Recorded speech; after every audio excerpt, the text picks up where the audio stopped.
أعوذ بالله من الشيطان الرجيم بسم الله الرحمن الرحيم اللهم صل على سيدنا محمد وعلى آل سيدنا محمد. Sebab naon bangkawara musyrikin. Lamun teu bangkawara teu kudu perang. Bisa ku urang di omongan we omongan. Bisa ku urang di toelan we toelan. Tapi lamun geus teu bisa di omongan di toelan ya perang. Anak urang ya. Kurang titah ngaji sakali lemah lembut teu daekeun. Kuari titah ngaji deui lemah lembut teu daekeun keneh bae. Nah, toel kurang celina. Ngaji sia. Ngaji salat. Rada deres kan. Lamun masih kena teu daekeun keneh bae, kan urang digembung tapi sukuna ceges. Salat sia, ngaji. Aya abang, ulah mikirin abah. Sial abahna. Abahna geus ka imam mah goblok tuh budak malikeun ka aing. Hah? Pamajikan sarua akan dipikih mah. Dipikih mah sarua bae. Neng, ulah nonton TV be atuh neng jeung urang ge atuh bakal balik ke akhirat. Hari indek mangke bae ngawaktu irahayu mah waktu salat neng. Ngaji atuh neng abe nyawa adab-adaban ka salaki. Sekali dua kali tidak salat dan ngaji teu daekeun bae. Isu kurang da omongan deui. Neng, wayahna atuh rada dikitu geus ngaji atuh salat. Tuh, eta ngaranna kan urang teh nganasehatan. Teu daekeun keneh bae peupeuh urang tapi sukuna. Sukuna lain pipi mah ciuman. Wah, urang sok aju meupeuh beungeut salah. Ieu sukuna kurang ceger, pipina cium beres. Tek pamajikan ieu kos ge indah. Jadi di agama menaruh pikir seperti itu. Tapi kulantaran negara kurang kuari geus lain negara Quran, lain negara hadis, lain negara syariat, tapi negara Walanda. Negara urang teh geus jadi negara naon? Kuari mah urang ngagebug ka anak padahal urang ngawurukan jadi masalah. Guru ngaji baheula mah nu mantak palalinter ngaji teh pan make pecut. Make pecut guru ngaji teh. Sia teu bisa nyebut dod bae dod saliru bae sia mah jeung dal dal mah kuda bol kudu jelas baheula makan gitu ngaji Quran teh ngaji qiraat kuda da tah tuntung letah kuda ayo lamun dod tah cak murid teh mending dodol sia mah kada dahareun we. Nah eta kan teu bisa pecut aji geus sabar poe gitu bisa keneh bae. Dia pecut, masalah Pak. Kuari mecut murid. Ya, bisa nyebut dot acan. Dia pecut gua. Bebe janjana ka kapolsek. Panggil guru ngaji, atuh guru ngaji bisa aya di jero penjara ku sebab murid. Salaki bisa di penjara ku sebab pamajikan. Kamari mah masih hebat. Ibtaul jannah la ilaha illallah. Terakhir ieu mah patarosan menang tah henteu nikahan bapak nu atawa ibu nu tos maot. Usaha barakali sia mah teu ngaji meureun. Cintrek sia ku aing jelina. Sedengkeun nikahan mah kewajiban nu jadi kol ulah anak nikahan bapak nikahan ibu. Tugas nikahan mah bapak kan menjadi anak geus teu degan geus bae paling turun nikahan sorangan paling turun naon nu disebut ngaranna ngagadekeun sampai geus pupus ge di ekahan naon nu disebut ngaran ngagadegeun sampai geus pupus ge di ekahan. Ieu mah meureun maksudna anak nu jandi ke akahan teh seakan-akan digadekeun. tasbih pondok atuh sia seakan-akan ditasbihkeun ka barang gadean mun can ditebus atuh can bisa kitu keneh orok mun can diekahan sarua jeung can ditebus eta mah pikiran we Gusti atuh lah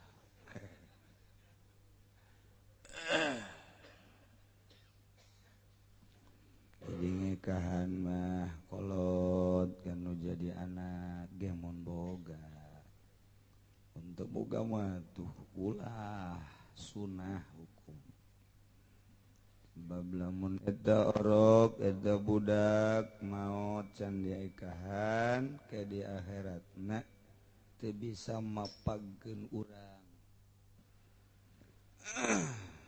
bisa mapagkeun urang jadi rugi lantaran can ditebus lamun urang boga anak memeh mau memeh balik maot engke bakalna urang dipapag ku anak urang bari mawa cai nyana urang dahaga maka hayang nginum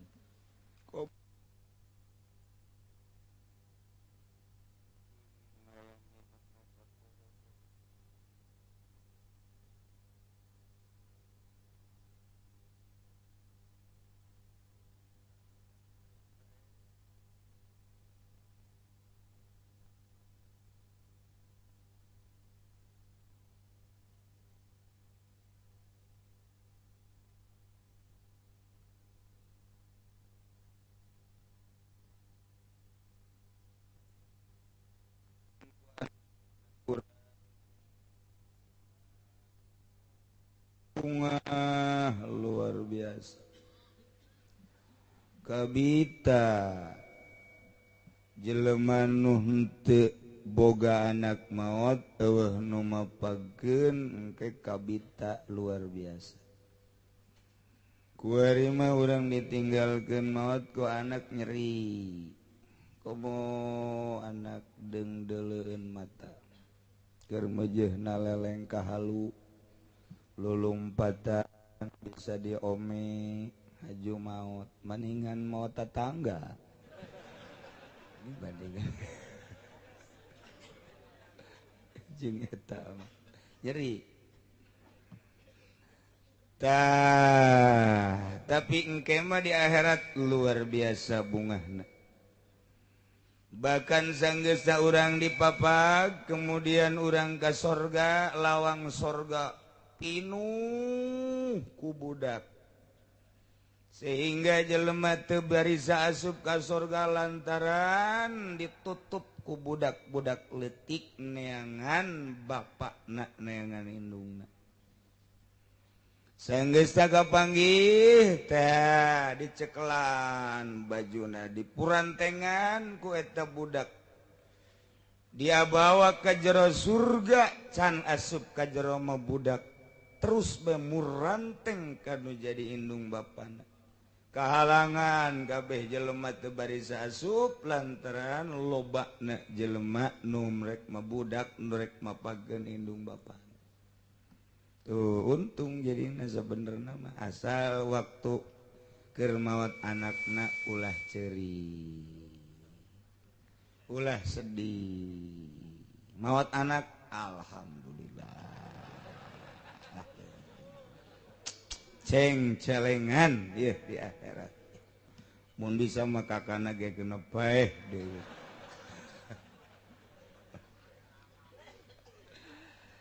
aduh masyaallah rugi untung jadi lamun urang boga anak maot boga anak maot boga anak maot teuing budak keneh di akhirat mun kuari makan di kabe nah anu nyieun instruksi kabeh bakal kita tanggung jawab engke di akhirat jeung nu nutur-nutur kuari kana urusan kabeh cukup dua bae program tinggal program teu percaya jeung teu yakin ka aturan Allah lamun nu teu yakin ka aturan Allah kabeh teh kos kitu mun kieu mah ulah kena boga anak KB bae lantaran kondisi indungna gering lain masalah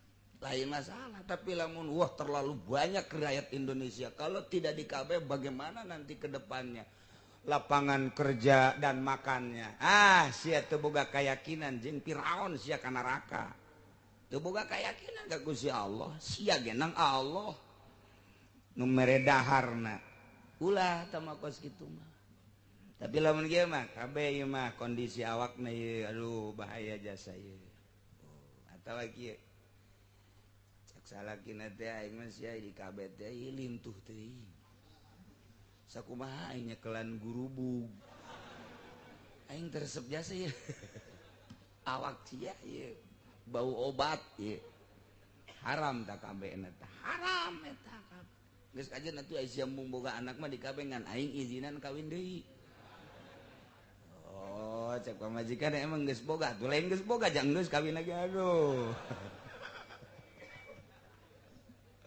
Masya Allah. Jadi geus teu make aturan-aturan agama. Mentek urang ngaji geus supaya jaho heula. Kayak geus nyaho urang ngerenyed sieun. Kayak geus sieun karak berangkat sesuai jeung keyakinan urang. Jadi ai ukur ngomong doang mah di luar teu ngaji moal nurut jelema teh. Okos kuari invest daging tak eta teh kunaon atuh haju dilalaksanakeun Ki Haji nu jadi peloporna ustad malah ieu mentak dibahas babarakali riba keneh kos kitu mah atuh kullu qardin jarra nafan fahuwa riban cukup Kangjeng Nabi mah tiap ngahutangkeun aya mangpaatna riba geus kos kitu mah urang nenden duit di bank 10 juta ke kembali 12 juta jaronafan tak kos gitu urang nginjemkeun duit ka tetangga dengan janji ke dibayarna dileuwihan jaronafan kos kitu teh eta aing ngahutangkeun motor ka sia dengan jangka waktu 1 tahun nah ieu dileuwihan ku sia bayarna jaronafan ngaranna riba ku bodoh-bodoh teuing teh si Ki Haji kuari invest dibere daging dibere kauntungan atuh naon bedana kos kitu teh tah ai ku ngaji mah pan urang nyaho oh jaheunya moalah kitu tah teruslah kagok sabodo sia tah mah sabodo tah mah kos kitu mah ari daek dibeulem di akhirat engke lolos mandak nenden di dinya datah lampu hurungkeun curug dikiekeun coba sia curug panas dan teu sia cenah riba teh seuneu dikiekeun ja panas atuh berarti riba teh angke dibeulem panas ya awak keuntungan sejenak keuntungan sakedeung sakadar di alam dunia saperak dua perak aing engke bakal dikulub di akhirat tah teu karunya ka diri urang aing ku ngaji mah pan ngerenyeh eureun mulai ai habar ti babaturan doang mah haram haram nang di mana sia moal ngadenge pannya yuk atuh urang tanyakeun ka kiai barang ditajakeun ka kiai dan nu sarwana hon teu tah haram oh pan ki oplo tah ki Golkar tah kos kitu cak aing Golkar bae geus eueuh nu haram kiai Golkar mah halal kabeh bendera Golkar engke berkibar di akhirat alhamdulillahirabbil ka neraka ulah pajar ka surga insyaallah ieu kumaha ieu kuari urang teu puguh aturan jol ieu riba urangna daek bae entak filteran awak urang teh nyaahan moal kebal deui urang marah eueuh nu bisa tanggung jawab kecuali diri urang ya Allah urang kuari keur utar atur masalah pengurusan tentang nu teu bisa ngurusan sorangan contohna nu kamari geus dibahas budak leutik teu bisa ngurusan dirina sorangan urus geus beres nu edan teu bisa ngurusan sorangan aya carana pemerintah mimiti keluarga kemudian pemerintah geus eueuh tah aturan mah dijieun di Indonesia menteri keedanan usul can aya menteri keedanan jadi ngurusan edan se-Indonesia teh sabaraha ribu panu edan teh nah ieu nu teu bisa ngurusan jelema susah ieu menterina sugan bae menterina milu edan eta ieu loba keneh nu perlu dibubarkeun depang bubarkeun lantaran didinya adalah sarang korupsi timimiti ihandap datang ka luhur depang mah biang korupsi lain biang deui raja korupsi lain raja saluwiheun eta naon saluwiheun raja naon korupsi mui nu korupsi pancen ada beres ieu teh nagara teh pancen hayang beres geus sesuai jeung nurani masyarakat hayang beres kandang-kandang korupsina bubarkeun jieun menteri keedanan urusan edan-edan edan pikiran edan hate di penjara teh eusina nu aredan tuh kitu rapih jadi negara teh kemudian pengurusan tentang rokik lantaran rokik teu bisa mandiri hirupna urus beres nah kuari mah caritana ngurusan tentang hewan pan hewan teh henteu bisa ngurusan sorangan urang boga munding boga sapi boga domba boga hayam boga bebek persik manuk dan lain sebagainya wajib diurus jeung teu meunang ngaganggu kanu sejen baik ngaganggu soal kotoranana maupun ngaganggu soal suarana atau ngaganggu soal lingkunganana tak eta teh meunang ngaganggu urang masyaallah boro-boro aya kebo liwat ngising di jalan boro-boro aya soang ngising di tempat urang cacak urang mawa kadu kadeuleu ku tatangga urang teu mere geus doraka jadi lamun urang deuk mawa kadu moal mere ka tatangga kudu nu rapi dibungkus nu rapi sehingga teu kanyahoan kadu dianggap ku tatangga pasti eta batu bangkong eta henteu doraka eta rapi geus henteu mencurigakan atau urang mawa kakap nu gede lewat ka tatangga wah bisa kicek pamajikan kalah paye ulah masak mun tatangga mawa kakap gede sugan biasana ieu tuh besi kos kitu doang ieu keur carita sangkilang kos kitu bage geus kapilaraan ieu mah ngising di hareupeun lima urang kotok urang ngising bebek urang persi urang soang urang encan sorakna tah ieu teh nu kos kitu kudu dipikir tah geus nu bogana ieu kudu ngurusan hiji ngurusan soal daharna lain dahar meureun ka hewan mah parabna ngombonganana kudu diurusan tah kudu bogana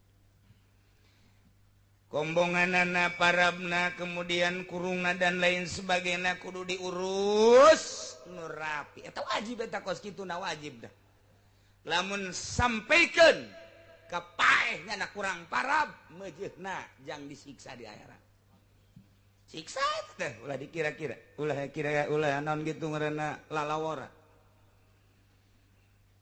Kangjeng Nabi nyaritakeun aya hiji awewe kemudian awewe eta teh ngurungan ucing kemudian eta ucing teh diparaban teu dilepaskeun teu paeh di jero kurunganana cak Kangjeng Nabi eta awewe bakalna digejeburkeun ka neraka hadis kan pohara jasa lantaran tadi urusan mundek di paraban tahu cing mun mual di paraban atuh lepas kena ngencar eta ku sebab awewe tengurusan kana ucing paeh di jero kurungna neraka sarua urang boga manuk sarua urang boga hayam sarua urang boga domba boga sapi boga munding paraban jeung sing hade ngaganggu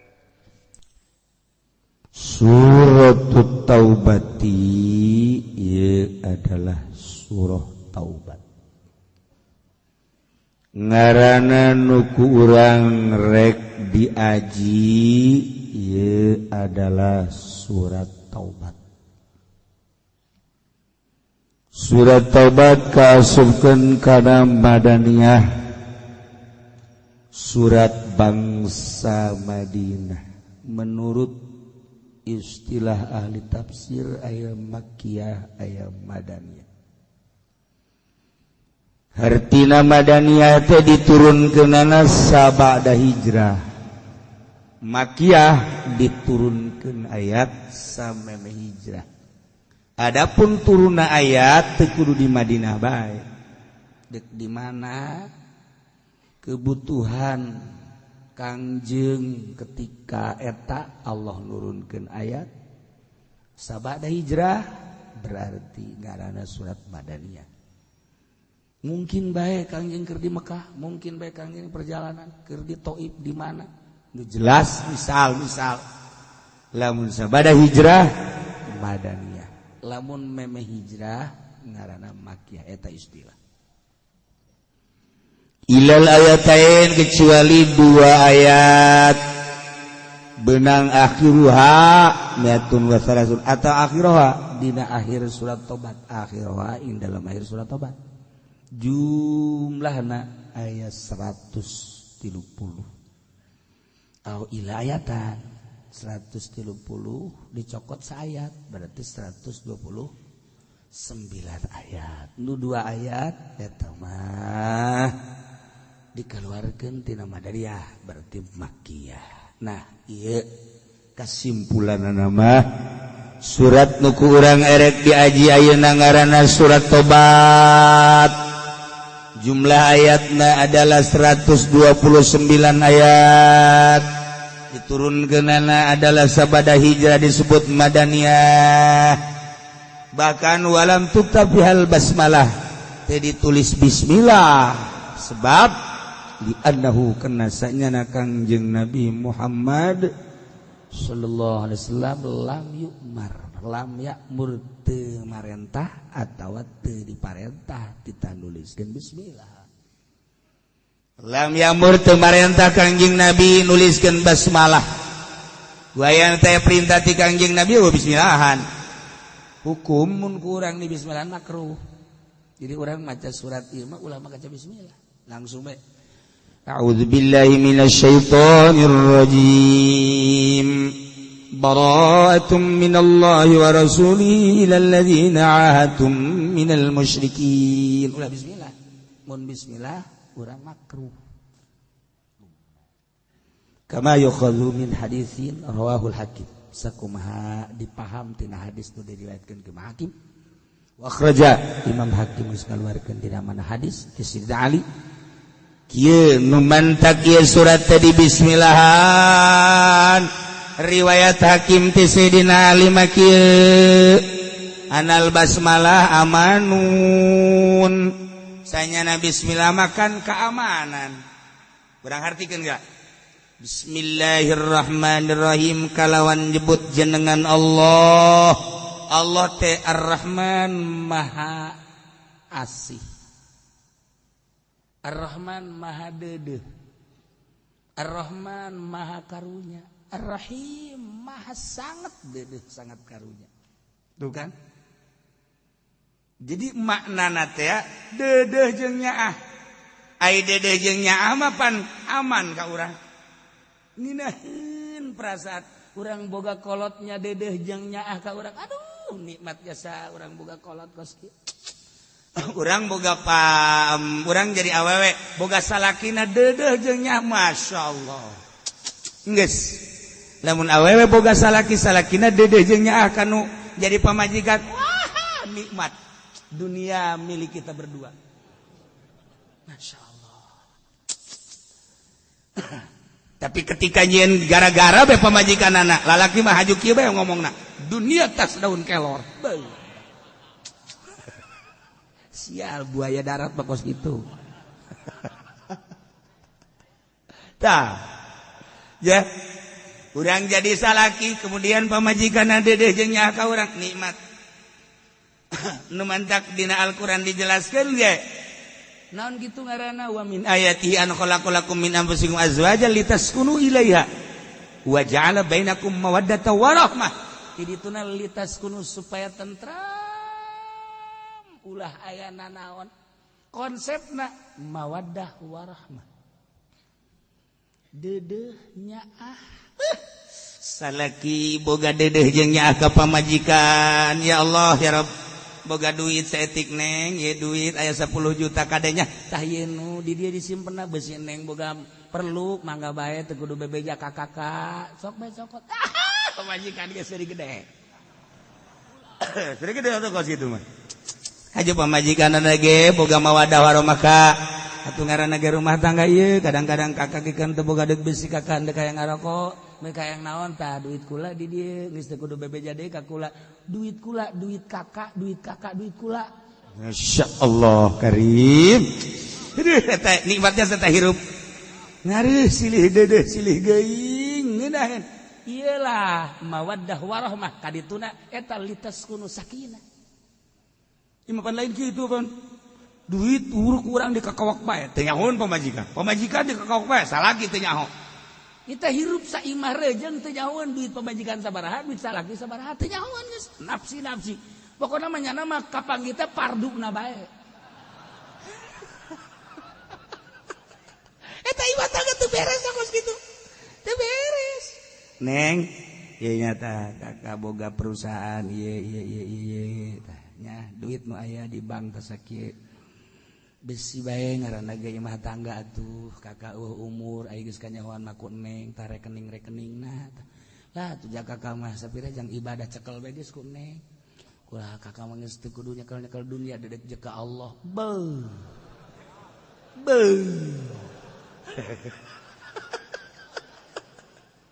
aja si nengna ge cerik kak atuh mah nya kakak sosoranganan ka Allah ika kulan teu kula ge sarua ieu tah emas kula ieu sakieu kabeh tah duit kula sakieu kabeh kula ge aya di bank tah sakieu ieu mah mesti maningan di ku kakak bae lah abeh babari kakak mah ngaranna ge lalaki aya lalaki mah pan pendek buuh panjang lengkah geus besi kakak dek nyandung tah nu kula pake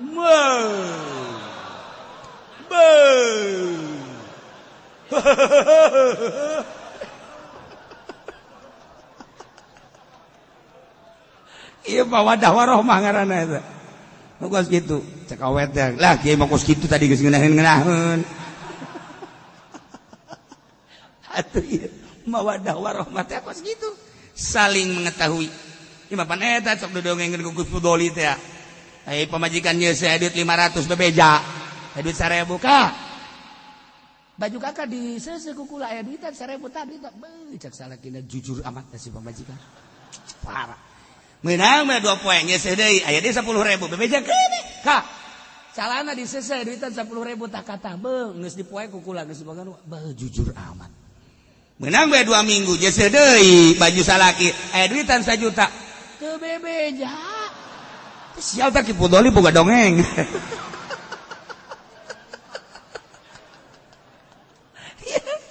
aduh ya Allah ya Rabbi eta mawadah warahmah mana pinter kodek sama kos gitu mah 500, 1000, 10.000 bebeja ai 1 juta teu bebeja malah salakina nanyakeun neng ai calana di seuseuh ai ditan ka 1 juta wallahu alam demi bae geus menyon-menyon sungguh tah ge demi bae ya Allah ya Rabbi nah eta geus kualitas kudu tah kajen kumaha gitu imah tangga lamun geus sumput salindung geus kitu moalitas kudu moal sebab naon salaki geus mulai suudzon Geus mulai kurang kepercayaan terhadap istri. Waduh, lamun rumah tangga kieu bae mah bahaya ya. Duit 1 juta, 2 juta kadang-kadang teu bebeja. Apa neangan deui kitu nu jujur. Nah. Aing neangan coba orang Lampung ya sugan jujur. Leuwih parah sia. Nyebrang ka Lampung, marukan aku maha meureun. Apakah berebes bae aidek mah hideung. Nah iya cerita iya Pak. Cerita bahwa bismillah teh eusina Ar-Rahman Ar-Rahim dengan nama Allah yang Maha Pengasih lagi Maha Penyayang. Pengasih jeung penyayang Allah. Berarti kan aman. Sedengkeun wahia surat taubat ieu nuzilat diturunkeun li rafil amni bisaif untuk menghilangkan keamanan dengan pedang, perintah perang. Baik pedang, senjata, nuklir, dan lain sebagainya. Kapan ari titah perang mah melalui pedang, nuklir, senjata, dan lain sebagainya. Atau lain aman. Lain aman teman ukos gitu mah tuh. Kita berjuang orang. Ai berjuang teh kapan taruhana nyawa. Ai bismillahirrahmanirrahim teh maha rahman, maha rahim, maha dedeh, maha asih. Maha pengasih lagi maha penyayang. Kok pengasih jeung penyayang sih ditanjakeun pedang perang? Nah, berarti ayat-ayat surat ieu diceritakan tentang peperangan-peperangan melalui pedang, bala, wali, senjata, nuklir dan lain sebagainya. Nah, lain Rahman Rahim, ana lain Rahman Rahim, ulah make bismillah. Masya Allah, kari. Ulah di bismillahan jeroan aja perang ieu mah. Jadi ieu mah kudu ngandalkeun tenaga wawanen. Siap. Awak kurang mungal isuk. Weuy, pokona mah kudu digerak-gerak, kudu minum susu, bahkan susu naon bae. Tuh siapa sok aju seri mah heran aing mah. Ai asal nyebut susu bae kadinya bae. Dasar bekian meureun sia. Nah, ieu minum susu urang teh susu kuda liar. Tuh, lain yang perang tah mah tuh. Yang perang di kasur. Nah iya, siapkan ayat-ayat iya, ayat menunjukkan perang. Ulah makasih bismillah. Sanajan di awal ulah bismillah. Urang di tengah-tengah surat iya kebenaran eren. Ulah baca bismillah. Tahu mah tuh salah. Wa al-Hudzaifah diriwayatkeun di sida Hudzaifah annakum sanyana arajan kabeh tu samunah ngangaranan kana surat at-taubat padahal wa hiya suratul azab. Di surat sebenarnya surat azab sebab di jerona perang paeh. Tapi di jaranan surat tobat. Mun tak di jaranan surat tobat loba engke ayat-ayat anu tobat. Jaranan surat tobat. Jeung Allah narima kana tobat teh jelema melalui perang. Warwal Bukhari anil Barra. Tengah ingat sejarah ka Imam Bukhari mah asal ngadenge Bukhari maca Bukhari ingat ke Uzbekistan. Masyaallah. Kula asal maca Bukhari set pikiran teh makam Imam Bukhari di Uzbekistan nu kapanggihna ku Bung Karno lain lalagaan kan. Urang Uzbekistan teh nyarahun di mana makam Bung Karno tapi Bung Karno nyahoun. Diabadikeun di handap di luhur ge aya makam eta mah sakadar kitu naon ngaranna? Tanda unggul di handap makamna. Teu menang lobaan-lobaan asup ka nya kunci. Tapi kulantaran rombongan urang mah di dieu 100 leuwih atuh asup 30. Kulantaran kula mah dinya titah maca doana atuh kula mah kebel ke 30 asup ke keluar datang deui ke keluar deui kula mah angel di dinya tah. Malah mah aya nu hasud sia eta mah hasud sia tuh kebel amat sia. Atuh ganti los ku sia. Sia mah hasud bae heran. Ya Allah ya Rabb. Ingat tak kata Imam Bukhari itu ya. Rawahul Bukhari wa rawal Bukhari. Diriwayatkan Imam Bukhari anil Barra annaha sajana surat akhir suratin nuzilat. Ialah akhir surat anu diturunkeun ku Gusti Allah Subhanahu wa taala. Kesimpulan panjang lamun urang nyaritakeun tentang bismillahna berbagai pembahasan Imam Qurtubi, pembahasan Imam Abu Bakar, kemudian dan lain-lain sebagai ditafsirna urang maksa simpulanna sakieu bae mun maca surat tobat ulah maca bismillah. Bara'atum minallahi wa rasuli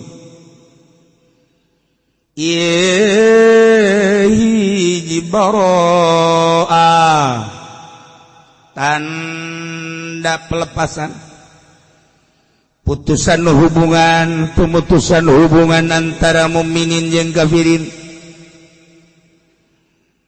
Ayat-ayat ieu teh ayat anu ngumumkeun tentang pembatalan perjanjian damai jeung kaum musyrikin. Kangjeng Nabi teh kapan loba perdamaian jeung musyrikin? Urang ingat perdamaian Hudaybiyah, urang ingat perdamaian kitu tahta sajarah Aqabah dan lain sebagainya. Aya deui Tabuk, perdamaian Tabuk. Loba Kangjeng Nabi perdamaian hartina perdamaian teh ieu ulah aya peperangan selama 4 bulan, ulah aya peperangan selama 10 tahun, ulah aya peperangan selama 1 tahun. Loba perdamaian Kangjeng Nabi jeung musyrikin, berarti aya toleransi. Komo Hudaybiyah mah 10 tahun ulah aya peperangan. Kangjeng Nabi iya bae, masyaallah karim. Nah, dengan turun ayat iya perdamaian jeung musyrikin dibatalkan. Tugas perang bagi Kangjeng Nabi jeung para sahabat, laksanakan perang. Waluhur agama tanpa perang. Sebab naon bangkawara musyrikin. Lamun teu bangkawara teu kudu perang. Bisa ku urang diomongan bae omongan. Bisa ku urang ditoelan bae toelan. Tapi lamun geus teu bisa diomongan ditoelan ya perang. Anak kurang ya. Kurang titah ngaji sakali lemah lembut tidak ikan. Kuari titah ngaji deui lemah lembut tidak ikan keneh bae. Nah, toel kurang celina. Ngaji sia. Ngaji salat. Rada deres ya. Lamun masih kena tidak ikan keneh bae, kan orang digebuk tapi sukuna ceges. Salat sia, ngaji. Aya abah, ulah mikirin abah. Sial abahna. Abah nangis ka imam mah goblok teu budak malikeun ka aing. Hah? Pamajikan sarua akan dipikih mah. Dipikih mah sarua bae. Neng, ulah nonton TV be atuh neng jeung urang ge atuh bakal balik ke akhirat. Ari endek mangke bae ngawaktu irahayu mah waktu salat neng. Ngaji atuh neng abe nyawa adab-adaban ka salaki. Sekali, 2 kali titah salat da ngaji teu daekeun bae. Isu kurang da omongan deui. Neng, wayahna tuh ada di kitu geus ngaji atuh salat tuh. Eta ngaranna kan urang teh nganasehatan. Teu daekeun keneh bae peupeuh urang tapi sukuna. Sukuna lain pipi mah ciuman. Wah, urang sok aju meupeuh beungeut salah. Ieu da sukuna kurang ceger, pipina cium beres. Cek pamajikan ieu kos kieu indah. Jadi di agama menalu fikih seperti itu. Tapi kulantaran negara urang kuari geus lain negara Quran, lain negara hadis, lain negara syariat, tapi negara Walanda. Negara urang teh geus jadi negara naon? Kuari mah urang ngagebug ka anak padahal urang ngawurukan jadi masalah.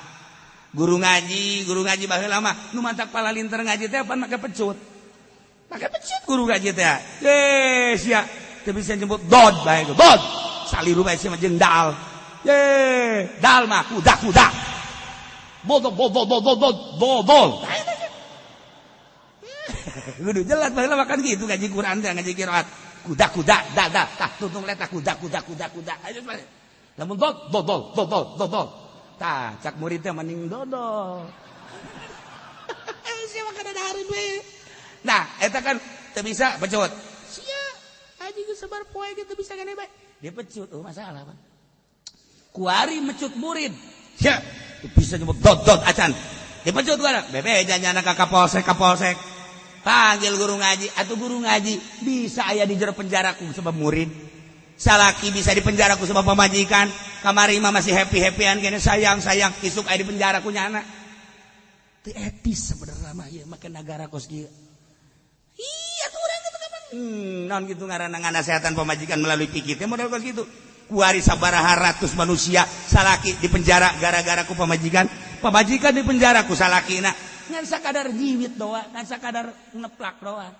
Negara naon ieu kos kieu? Lamun urang ngabandingkeun jeung negara Islam cenah demokrasi jujur jeung adil. Mana kajujuran jeung keadilanana jeung model kos kitu kurang dituturkeun bae ai betah mah urang sabodo.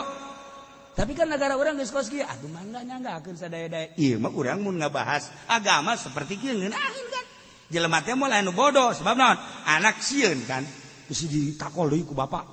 Ngaji aing mah ngaji, asal ngaji bae. Padahal mah datang ka pangajian mah hees. Ada kan datang, dia teh mana ngaji bah, da duit bah, tah dibere. Korenganan datang ka ditu ngan ngees. Tapi kan berangkat ya ada tuh. Barang geus aya meureun bangsa 5 bulan. Pada sia. Cepat ngaji bae. Heeh, bah, duit pan unggal bayar 5.000 ti Abah. Coba maca Quran. Teu kabaca, Bah. Jis, kitu bae sarua jeung Abah. Abah ge teu kabaca berarti si aya turunan ti Abah. Abahna goblok. Guys, berarti urang mah turun teu bisa maca Qurannya. Tolol tau Bapak. Tuh, ini di negara orang baca, teu bisa siap. Seberapa bulan siap ku aing bener teu bisa maca keneh bae. Ayo, aja sing bener deui. Awas siap aing, pangitik disiapkeun. Atuh guru sakola ge pan baheula mah make pangitik. Urang dek asup bae teh ku guru sakola inget bae ku Pak Haji Hasan almarhum. Urang dikeukeun, kuku basa kukuan. Asal kukuan cepret. Asal kukuan cepret, teu bisa asup ka sekolah. Potongan heula. Oh, cepret. Hebatna didikan guru baheula seperti itu. Asal orang asup ka jero geus rapi, mari kita bersama-sama baca kulhu. Baca kulhu Pak Haji Hasan mah baheula. Tuh, baca dari Al-Haqqul Mutakatsir sampai Qul a'udzu birabbinas. Didikan SD baheula mah. Aya nu nanya murid, "Pak, kenapa sih selalu baca kulhu?" Kan sekolahnya mau merubuh cenah. Jadi kita munajat sama Allah, biar sekolah kita enggak rubuh. Aya baca kulhu deuk rubuh. Bagala sekolah darurat dek rubuh. Asal aya angin bae keluar. Sakumaha pasukan ABRI. Tapi didikan hebat. Asal asup bae geus kieu bae pangitik. Karena saya teh didikan guru sekolah baheula. Trek. Kuari make kitu misalnya. Ayo anak-anak, ya. Bapak udah nyiapin pengitik nih, bahkan golok. Sial dulu, tapi gua leuwih teuing. Coba kalau mau masuk lihat dulu kukunya, kalau ada kukunya awas cipret gak boleh masuk. Kuari mah tret lapor ke polisi, guru bisa dipenjara. Ini aku bahaya negara kurang. Mentak doakanlah kula supaya jadi presiden. Amin di mana ini ijazah ge teu gablek. Ku cucurut ijazah aing. Dari ieu neangan ijazah ka mana? Soek. Masyaallah. Wah geus eueuhan eueuhan juruna teh tanda tanganna. Ijazah aing soek. Tah, daripada geus soekeun bae geus kabeh. Beres geus salamet aing teu boga ijazah kuarius. Moal guru neangan deui. Padahal baheula inget beta kancak guru teh hati-hati untuk kelangsungan pendidikan kita. Mau ke SMP, mau ke SMA ini persyaratannya harus ada yang rapi naruhnya. Ingat beta kecil, hati-hati ijazah itu adalah tanda bukti bahwa kita telah selesai. Hebat guru baheula mah. Teu nu rapi, gua lagi rapi dilaci ka belah dieuna tah di teangan. Nah, sana dilaci. Cucurut asup beak ya, dia mau geus mau bisa difotokopi segula teh. Ya beak ieu mah kasih mah fotokopi mal teu kieu deui, selesai. Boga ini jasa ku ini. Ngan si eta boga ijazah aing teu boga ngadu. Ye, ijazah tinggal ijazah. 99 kali 99. Coba cepet. Cepet. Oh, teu bisa cenah. Bisa na ge umumnya mah ngan saugur sakieu doang. Naon kitu ngaranna? Nyana mah lamun eta bisa naon kadang-kadang lah poan di gue lagi besok diomongin ku nyana cilok diingat-ingat ku aing 73 tuh bisa mah kan eta doang pinterna 7 3 8 2 9 10 hiji ada orok ya bisa aeun mah kos kitu. Bara'atum minallahi wa rasulih. Perjanjian damai dengan musyrikin teh ku Gusti Allah titah dibubarkeun hadhihi bara'atum minallah.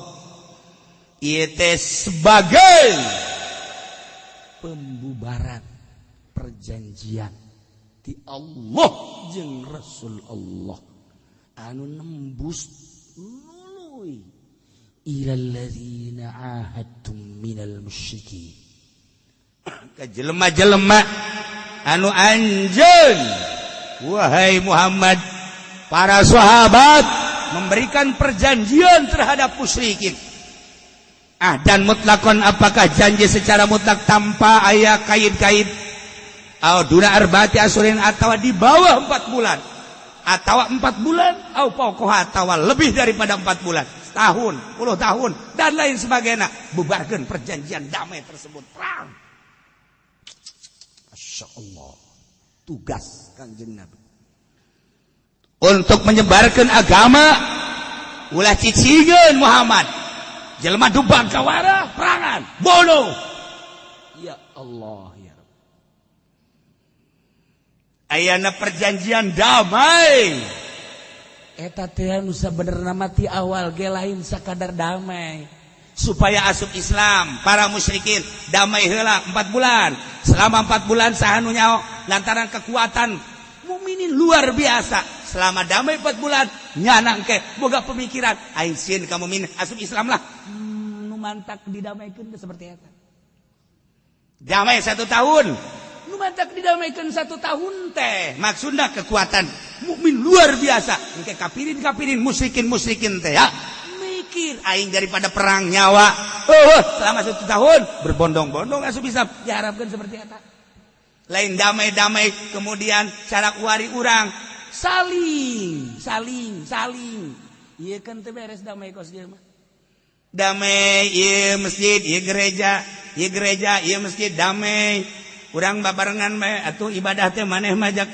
Kristen atuh adinya asupna urang mah ayeuna mah mukmin ka dieu asupna damai masa agama bisa toleran kos kitu taruhlah aya pembuktian mah geus masalah tapi ketika deka bangun gereja kemudian orang loyal tanda tangan kiai deui kumaha berarti kan ridho di jerona kabeungkeut ku kepentingan negara bupati mah sabodo tanggung jawabna ke di akhirat gubernur mah sabodo presiden sabodo geus sakalian ti lelepnya mah sabodonya untung di dunia di akhirat wallahu alam tapi kiai kudu tanda tangan gereja hanya untuk loyalitas doang naudzubillah min zalik wa min zalik wa min zalik wa min zalik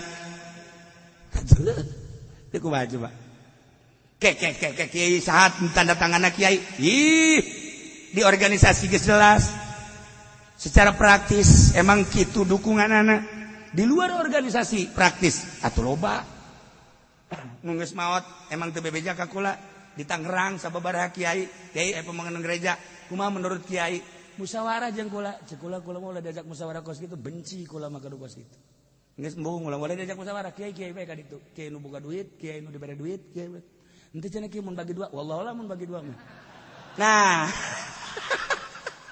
siapa baca bener bae tolol henteu sayang duit yang naon kos kitu di mah aing duit mah geus can kapake ieu duit mah geus sobatin can kapake aja sia teu marere ka aing semen tuh loba jasa ini naon atuh pake jeung hayang-hayang duit kos kitu teu menta ka Gusti Allah nu boga mangga nu teu boga neuleukeun bae bakal jadi saminggu ka dieu lain deui saminggu lain deui jangan ngomong ka kula bog kiai kula asal ka dieu lain deui padahal meren teh no problem tah keur kieu masuk ka nyinggung lain nyinggung ngageuing henteu sama sekali henteu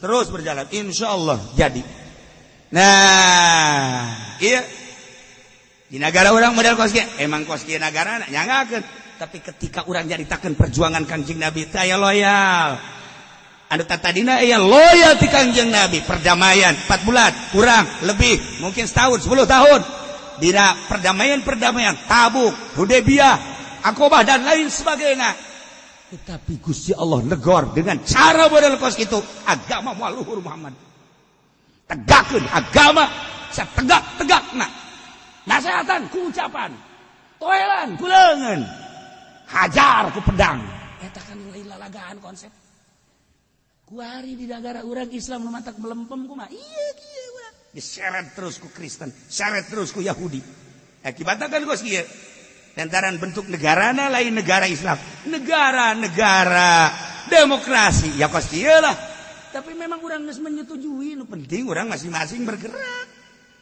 Kristen di negara urang mah bergerak kunaon atuh Islam cicing bae ayo gerak di urang sakabehna bergerak geus puguh Kristen timimiti Kristen Katolik Protestan kabeh gerak dibiayaan luar biasa ku ari makomo Donald Trump ngebiayaan lain lalagan partai deui di urang nu milu kadinya kiai deui goblok-goblokna kiai tolol jasa cenah kula mah lain kiai ieu goblok lagi goblokna deui sanajan lain kiai atuh ulah milu ieu ku ari nu ngaji ka dieu ge nu ngaji ka dieu aya anu jadi ranting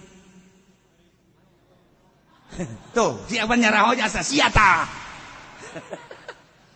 Perindo emang aing teh nyaho di curug aya belah ditueun curug aya di belah dieu tah ka dieu keresek aya krojo aya emang aing teh nyaho jelema aya nu kiai balah mah masyaallah tah si ka kiaian bisa kos kitu naudzubillah min zalik di akhirat sia dipanggang sia Cece goreng mah kula ka mana bae atuh ka petilu bae atuh lah petilu sarua bae teh beres atuh PKB ora beres lam ya bres ora beres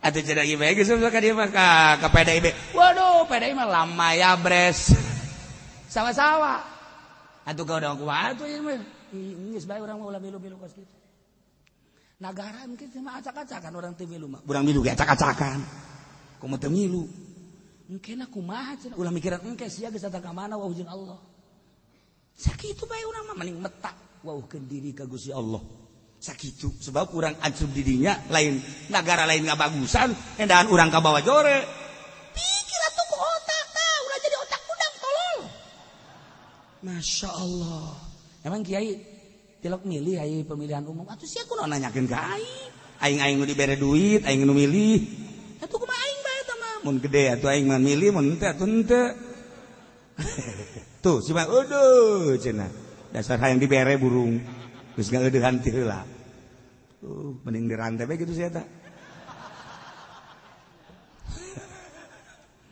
negara tetap kudu maju di jerona anu peduli ka agama geus aya berbagai kalangan di jero aya urang dek melibatkan diri di jero eta kuat apa henteu tinggal diperhitungkeun kuat urang hegae teu kuat ulah tinggal sakitu urang anu ngendalikeun diri urang apakah hendak ka sorga apa ka neraka urang boga perhitungan ulah make ejeung urang berangkat tanpa perhitungan pikir urang jadi kiai urang jadi santri urang jadi ustad ai kitu onom si eta mah lain kiai lain ustad sabodo jak ka neraka ge pantes lain ustad mah misalnya haji pendek ka neraka tuh pantes tapi kan Ki Fudoli ka neraka mah kan didadahan ku murid kiai deka mana neraka pan kula sok ngadengikeun kiai ku kiai nu ka neraka kula ka sorga loba omong sia kela kula hayang nyawa eta ka di mana letak kasalahna ai ke pendopo oh emang sabaraha pun ai diberena pun tuh sia mah pajar Fudoli be pugus sia ya Allah ya Rabbina iya ku diperhitungkeun ai haji pendi mah dada haji pendi ka nerakanya heuh emang pantes mengaji mah kan ku masyarakatnya dipantes-pantes kan sia manteskeun ka aing atuh dagang ya tilok zakat pan manghaji mah yatim piatu ambalaya tilok mere masjid pan kotak da dibawaan ku manghaji nah atuh pantes ka neraka ge nah manteskeun tapi lamun kiai Ibu Doli deuk ka neraka pan kula sok haji pan kula sok ngundang kiai aya muludan ku kiai ka neraka loba omong sia aing kan dirantai ye hanya 3 juta ke neraka nek naonan coba ye perhitungkeun urang sing ade urang dek berangkat libatkan diri lamun urang ngalibatkan diri salamet apa henteu sing ade negara kudu maju agama kudu maju tapi hati-hati kumaha carana urang melibatkan diri kumaha carana urang antina kumaha carana kudu cara manuk merak teh ya kepalana ku ari geus eueuh sabulan wabeh manuk-manuk jeung hewan nu sejen neangan ka mana ieu raja manuk merak ari eueuh horengna keur di gunung kieu be keur nyabutan buluna ditanya Raja kurang dicabutan leh kan urang boga hebat teh bulu nu mantak batur ka urang hebat-hebat merak eta kan bulu kok kuari dicabutan capek aing diudag-udag jelema cenah teu ieu teh itu asal aya aing udag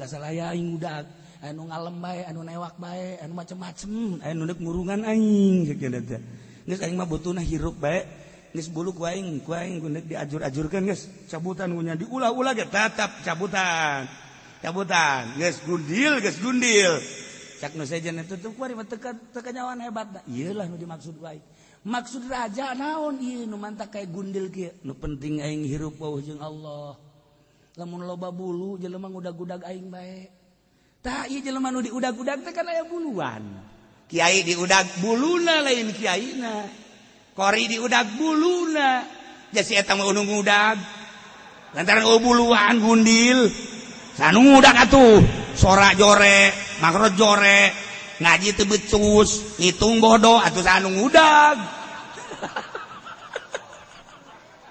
diudag sote aya ilmuwan kakiaian kaustadan diudag coplokeun geura cara Ibrahim bin Adam bulu-bulu nu aya di urang kadanan bisa nyoplok-nyoplokeun anti urang ternyata begitu manuk dioperasi loba jasa operasional manuk merak nu baragus bareunang kabeh dibawa ka Jakarta dibawa ka kota maksudna dijadikeun karamean mayar cuman bener ge mayar batur ngan nyanana aya dikurung asal aya jelema ngajare bebeng asal jelema cingkup deui kita kitu asal jelema asal jelema cingkup deui si raja anu geus buluan teh nempo sia hebat ke di kurungan nah ieu kiai kuari nu aya di PDI hebat ge di kurungan nu aya di Petilu eta hebat ge di kurungan